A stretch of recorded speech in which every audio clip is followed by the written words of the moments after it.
di ini. Kelihatan sih saja.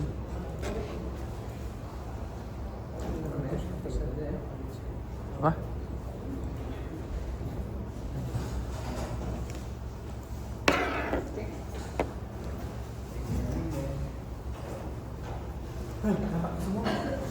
Enggak lah. Nanti mau ngomong di situ lah. Ya.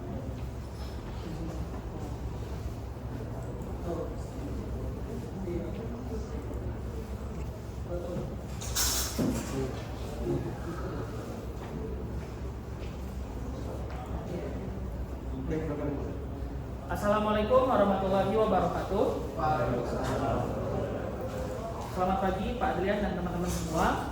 Jadi pada kesempatan kali ini kami dari kelompok 4 akan mempresentasikan materi hari ini, yaitu mengenai support vector machine.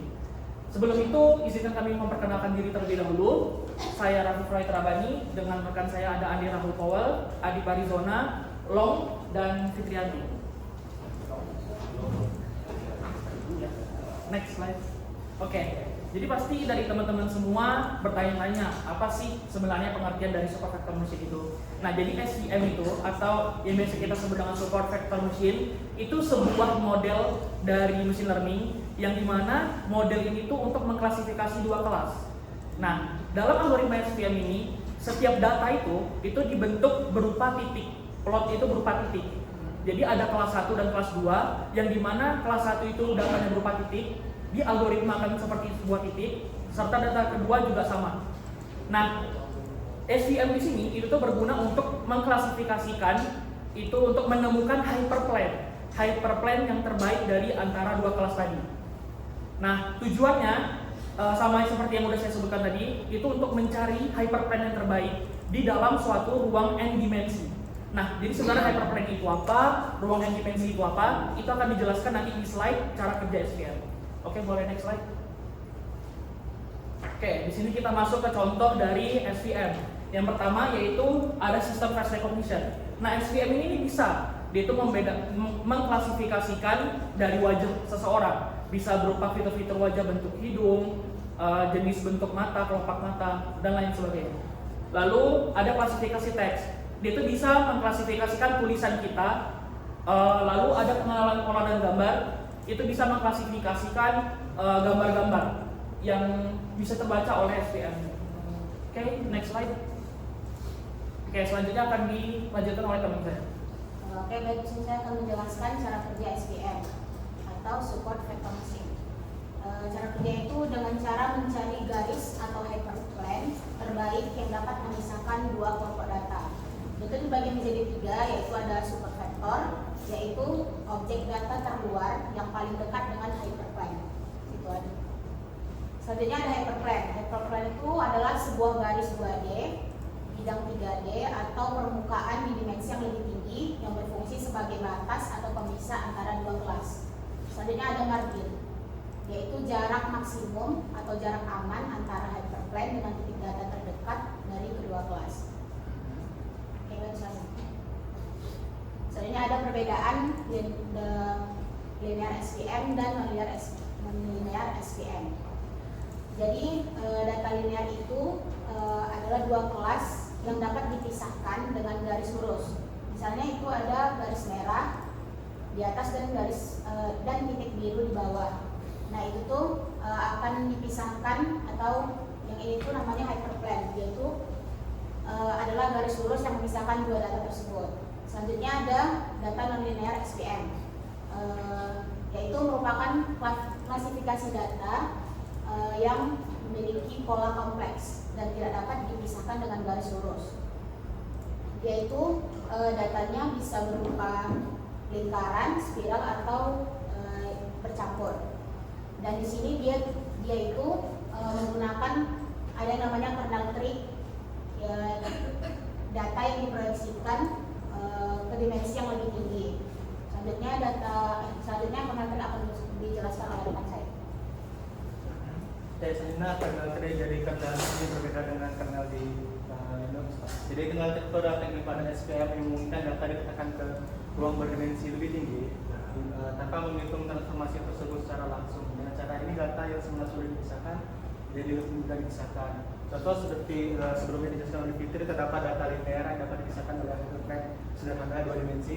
Namun ketika data tersebut bercampur seperti ini, contohnya menggunakan kernel dia membuat data tersebut menjadi dimensinya lebih naik, terus itu 3 dimensi di mana data tengah yang kuadrat dapat dipisahkan dengan bidang 2 dimensi dalam wujud bidang 3 dimensi. Biasanya perbandingan SVM dengan model lainnya yang sebelumnya sudah dipresentasikan. Pertama, SVM mencari hyperline dengan bagian maksimum fungsional kelas. Lalu for logic ini sedikit teknik itu mengambil perusahaan berdasarkan derajat anggota. Lalu ada juga density yang mana dia bagian menjadi cabang-cabang. Ada perseptor menggunakan satu neuron dan ada propagation yang berarti neuron atau mempengaruhi bobot menggunakan algoritma. Lalu contohnya di mana aja sih ini untuk SVM sendiri dia aktif pada set kecil menengah. Lalu untuk Fazi itu contoh untuk yang mengandung ketidakpastian dari mana dia menggunakan event. Lalu ada density di sini dia cocoknya tuh juga mudah dipahami. Dia dengan sistem yang lebih seperti saya salah memasukkannya. Density cocok untuk data yang mudah dipahami oleh manusia karena dia bentuknya pohon dan bercabang. Lalu ada perceptron, dia cocok untuk data linear dan menghasilkan hasil sederhana. Lalu ada backpropagation, dia dataset yang lebih besar dan yang lebih kompleks dengan pola non-linear. Sebenarnya lebih ada kurangan akan dilakukan oleh rekan saya kalau begitu. Nah, kelebihan utama untuk SPM ini adalah dia sangat efektif di luar dimensi tinggi. Dia kita kinerja sangat baik meskipun dataset yang digunakan memiliki jumlah fitur yang sangat banyak. Dan SPM tetap efektif, bahkan jika jumlah fiturnya lebih banyak daripada jumlah sampel data. Kedua itu akurat dan powerful berkat kernel TIF. Setelah dijelaskan oleh rekan saya tadi adik, jika tidak ada data yang tidak bisa dipisahkan dengan garis lurus atau non-linear, SVM bisa menggunakan fungsi kernel untuk memetakan data tersebut ke dimensi yang lebih tinggi sehingga mudah dipisahkan. Dan ketiga itu menghemat memori. Setelah model dilatih, algoritma tidak menggunakan seluruh data pelatihan untuk membuat keputusan. Ia hanya bersandar pada sebagian titik data yang berada paling dekat dengan garis keputusan yang disebut sebagai supervektor. Nah, untuk kelemahannya itu waktu pelatihan lambat untuk dataset raksasa. Nah, tadi sudah dijelaskan juga ini dia untuk kelas dataset berukuran kecil hingga menengah. Kedua itu sangat sensitif terhadap noise dan outlier. SVM berusaha sangat keras untuk menemukan batas kelas antar kelas. Tadi itu bisa disebut dengan margin.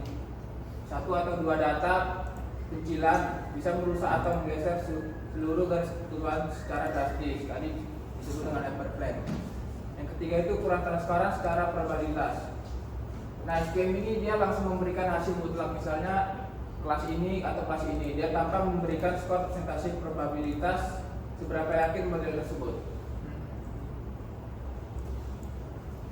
Baik, sekian saja untuk presentasi kami. Oke, mungkin setelah selesai dari presentasi slide, kita akan lanjut ke proses simulasi. Simulasinya itu berupa dataset yang kemarin sudah kami ambil.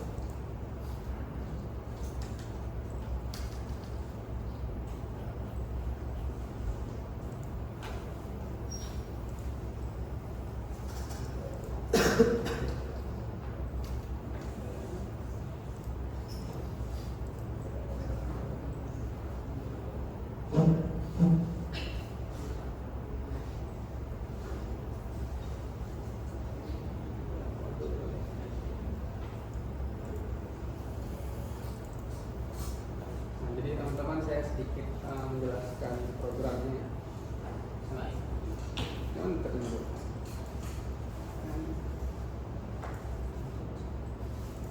Boleh lagi. Dekat ini mana?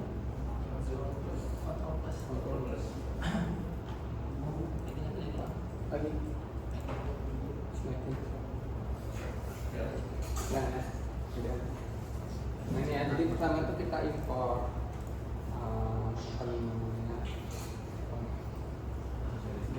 library-nya ya. Di sini ada NumPy, ada Pandas, kemudian untuk perhitungan, ada Scalar untuk machine learning-nya, dan Matplotlib si ini untuk plotnya, membuat plot. Nah, langkah pertama itu kita memasukkan dataset kita, di mana dataset kami itu namanya hasil fitur gerakan. Dataset ini terdiri dari gerakan-gerakan yang sudah kami rata-ratakan. Jadi karena data kami itu kurang halus, jadi kami mengambil rata-ratanya. Di sini udah tulis subjeknya ada 3 subjek, hadith, fikri, long. Kemudian ada 3 gerakan, yaitu berdiri, duduk, jongkok, dan dilakukan sebanyak 3 kali pengulangan. Kemudian kita masukkan datasetnya dengan fungsi berikutnya, with open ini, dan sampel average ini masuknya ini dia itu membaca sebanyak 2048 kolom awal. Untuk menentukan separator dan desimal itu dia menggunakan titik atau koma, karena terkadang ada yang separatornya menggunakan titik, terkadang ada yang udah disetting ke koma. Jadi biar file yang bisa dibuka di macam-macam device, kami menggunakan ini separator sama desimalnya, baca dulu file awalnya. Kemudian kita masukkan datasetnya, pdrit csv, nama CSV kita, nama Excel kita. Kemudian di sini ada X dan Y-nya. X ini merupakan labelnya. Kemudian Y ini gerakannya, itu tadi 3 gerakan. Kemudian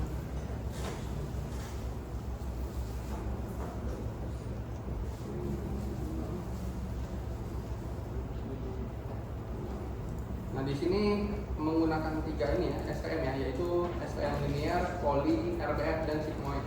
Dimana yang perbedaannya itu tadi di hyperplane-nya. Linear itu yang hyperplane-nya garis memotong linear. Poly ada sedikit lengkungan, dan RBF, sigmoid juga sedikit berbeda. Coba saya lihat, ada ini nggak? Ada. Ini dia contohnya ya. Jadi dia ada linear, yaitu garis hyperplane ini pemotongnya. Ini poly bentuknya seperti ini, RBF seperti ini, dan sigmoid seperti ini.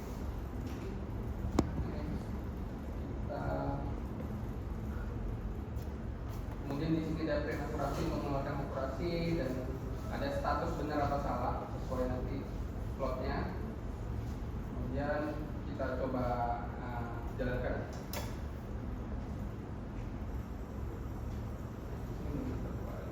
Kita buka folder yang sama dulu, sebab dia berada di satu folder datanya. Ini hasil fitur gerakan harus ada satu folder dengan programnya, kalau enggak nanti error. Kita jalankan.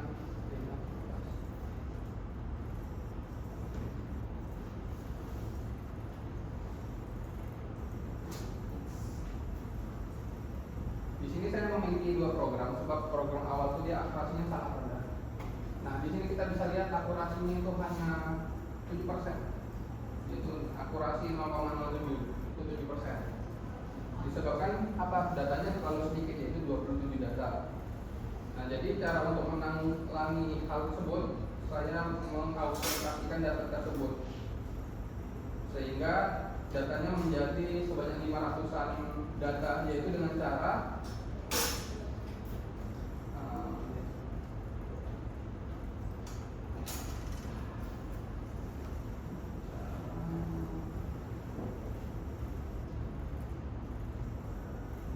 membuat data tambahan.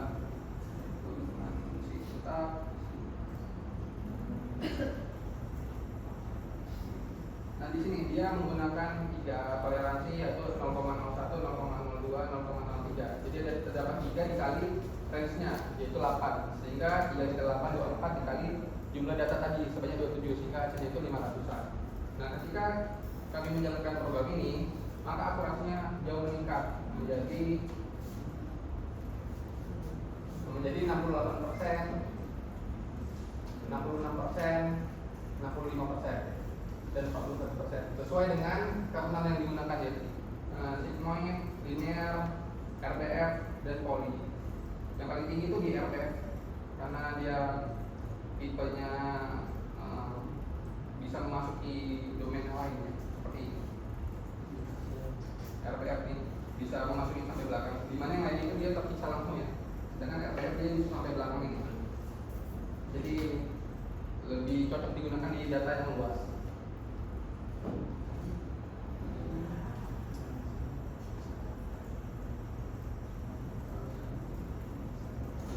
peningkatan yang dapat dilakukan saya rasa dengan memperbaiki datasetnya, di mana seharusnya menggunakan yang lebih bersih.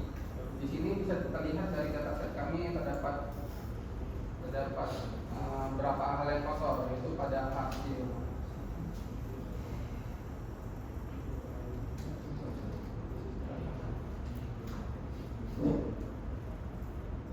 Nah, di sini kan terdapat tiga pengulangan. Di sini bagian long itu dia terdapat perbedaan. Yang awalnya perbedaan. Ini juga terdapat. Adik udah bagus. Kemudian Fitri dan terdapat masalah di awal nih. Terlihat ini sangat kotor ya. Tidak dapat dilihat bentuk. Perbandingan dengan Adit seperti ini, di mana Adit ini sangat jelas. Dapat 3 kali pengulangan, 1, 2, dan 3. Jadi saya rasa itu saja dari simulasinya. Selanjutnya adalah sesi tanya jawab. Bagi yang ingin bertanya dipersilakan. Baik, silakan. Mengenai SPM ini, jadi kan tadi yang kami tangkap itu dia cara kerjanya itu adalah segmentasi antara beberapa kelas ya kan, terus antara dia gambar garis atau enggak gambar play. Jadi kan sini hidup kita ada 3 ya. Tadi apa tiga gerakan kan? Ya, tiga gerakan. Jadi gimana dia narik YouTube antara 3 gerakan itu? Kalau di kepala aku ya, kalau dia narik beberapa play yang berbeda, artinya nanti ada salah satu data itu masuk di klasifikasi plan yang salah ya. Apakah gimana cara menanggulangi ini? Apakah memang seperti itu cara kerjanya atau ada cara lain untuk menanggulangi kondisi seperti ini? Karena tadi yang aku dari penjelasan itu cuma menjelaskan bahwa dua data saja gitu. Mana kalau yang 3, 4 dan sebagainya. Betul.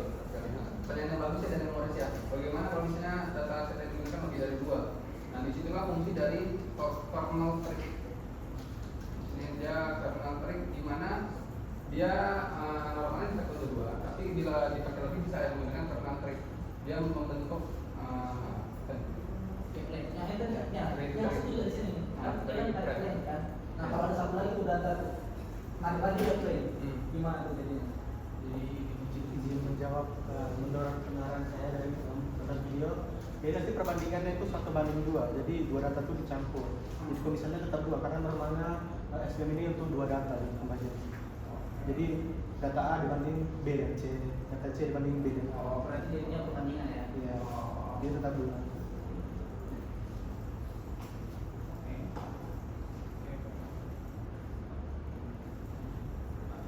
Cukup Maris?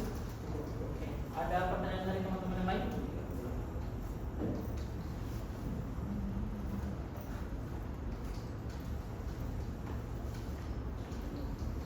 Oke, mungkin sudah tidak ada. Dari Pak.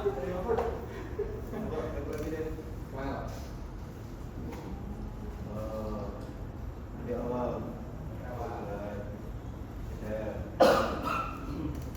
jujur pelan lah jujur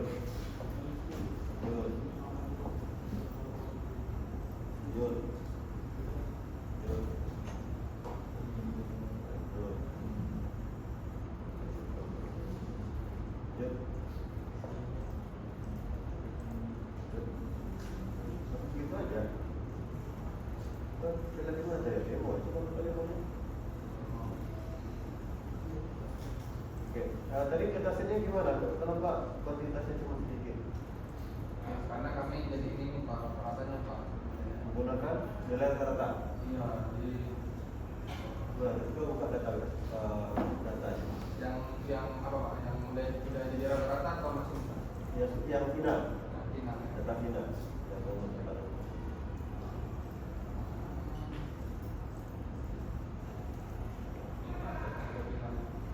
Totalnya ke bawah ada berapa? Total ada 27 Pak. 27 kali. Tekanannya kenapa banyak?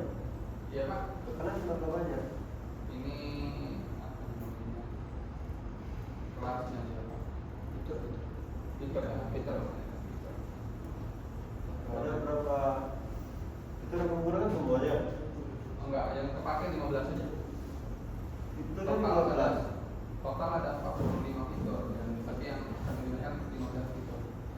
Apa itu yang 15? 15 awal ini dari durasi sampai 15 kali. Durasi Sampai 15. durasi itu apa? Durasi ini Sama pengambilan data. ya pengambilan datanya. Itu kayaknya nggak ngaruh deh. Kira-kira ngaruh ke ciri khas berdiri nggak? Nggak bisa. Ini nggak bisa dimasukkan. Jumlahnya apa nih? Jumlah sampel. Itu kamu gunakan juga. Ngaruh nggak ke ciri khas? Enggak. Jadi nggak dimasukkan. Nah, lalu tinggal nilai zero itu. Dari semua data yang ini, kira-kira dari gerakannya apa? Apa duduk Berdiri dulu. Yang diambil nilai apa nih? Nilai perubahan akseleronya atau apa? Kan sama dengan yang lain pun juga dia dari posisi bawah ke samping, bawah ke atas tadi ya. ya. Nah, kenapa diambil nilai ini? Yang diambil apanya di sini? Kenapa kamu jadikan dia nilai min, max, min, median, standar deviasi? Karena data kami ini Pak. Jadi data awalnya itu ya banyak errornya. Dia ada akselerasi. Ya, Pak, nyatanya kan yang kamu ambil apanya?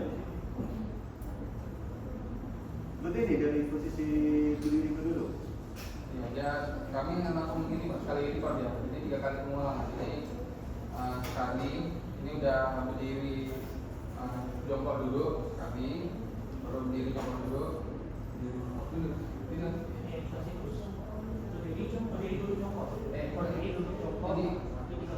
Ini berdiri Pak, berdiri, duduk, jongkok. Gimana kamu tahu dia kata berdiri? Dari itu kan untuk apa? Ngambil yang di awal itu Pak, kan kami record. Kalau misalkan dia berpos gitu, dia nggak jalan datanya. Punya Pak? Kalau misalkan sensornya lagi nggak bagus, Itulah. terus kamu terka-terka aja kalau dia duduk ini. Inilah contohnya Pak. Tapi kenapa pengambilan satu kali pengambilan data? Kenapa enggak? Satu data dulu, berhenti, data, berhenti.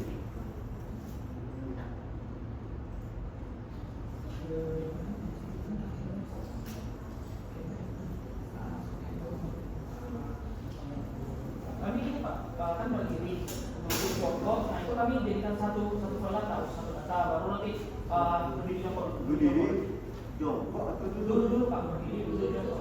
Duduknya kayak gini. Kenapa? Kenapa harus ada berdiri, duduk, jongkok?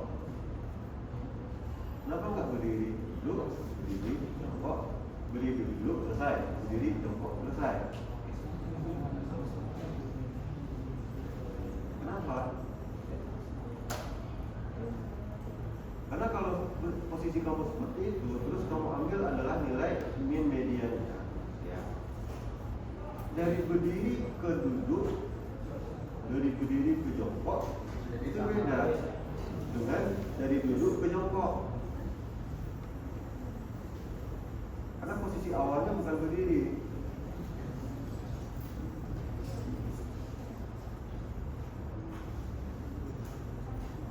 Paham nggak? Paham. Kecuali kamu Dia nggak ada referensi awal ya Pak. kecuali misalkan kalau kita menggunakan ini, kamu ambilkan ya kayak naik tangga, sit up, itu kan ulang-ulang. Sit up itu bukan sit up yang posisi bawah posisi atas enggak, tapi yang naik, dia naik terus, seperti itu. Lalu kita gunakan data yang seperti ini, ambil data min mediannya. Nah ini ambil apa nilai perubahannya itu. Terus kapan dimatikan handphonenya? Ketika ambil data, ketika sudah jongkok. Dari berdiri ke duduk, Oh, dari mau ke jongkoknya baru nyari lagi Pak. Posnya masih berdiri Pak. Jadi bukan berdiri duduk, berdiri jongkok, nah jongkok berdiri baru di stop. berdiri ke duduk, itu di pause. Itu pause dulu. Nah, Baru duduk ke jongkok, nah di jongkok itu di pause. duduk ke jongkok, Nyalain berhenti. Nah baru nyalain lagi, jongkok berdiri baru di stop. Selesai. Tapi kan posisi awalnya bukan dari berdiri kalau yang ke jongkok, dari posisi duduk.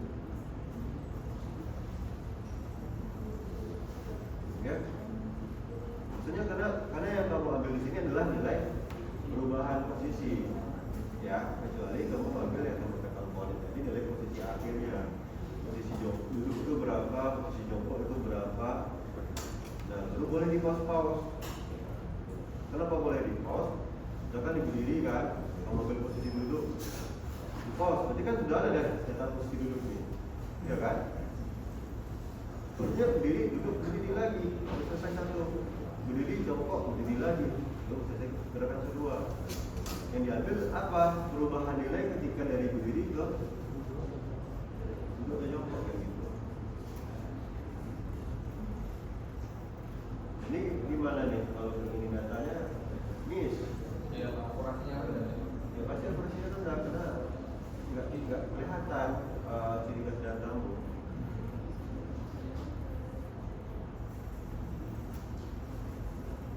Data raw-nya mana? Data raw. Ini data raw-nya. Data raw. Ini ada berapa gerakan di sini? Saya aja kalau lagi ini nggak tahu loh yang memisahkan seperti kata Andi tadi. Ini duduk, ini jongkok, ini berdiri. Gimana tahu dia nggak tahu? Nah, misalkan ada nggak satu orang mengambil data? Ada nggak ketika satu orang mengambil data semuanya? Ini kan udah, ini berdiri ini udah berapa kali ngambil data nih? Satu kali ngambil data. Siapa nih? Si Adit. Mana Adit? Ini satu kali ngambil data atau berapa kali ngambil data ini? Data atas nama Adit ini. Kali ini udah gabungan tiga-tiga. Saya minta coba satu deh. Dia satu kali. Yang Ada nggak satu kali?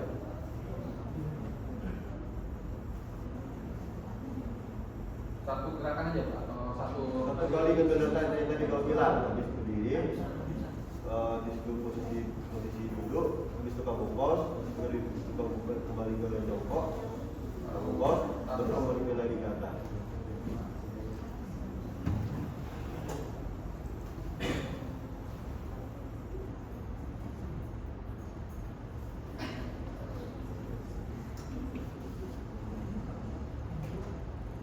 Nah, coba ini digrafikkan ketiga-tiganya.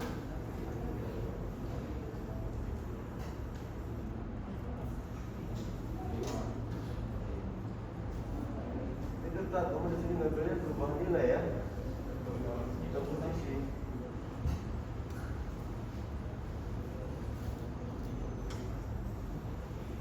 kemarin tuh saya jadi mengambil bikin dataset yang itu Pak.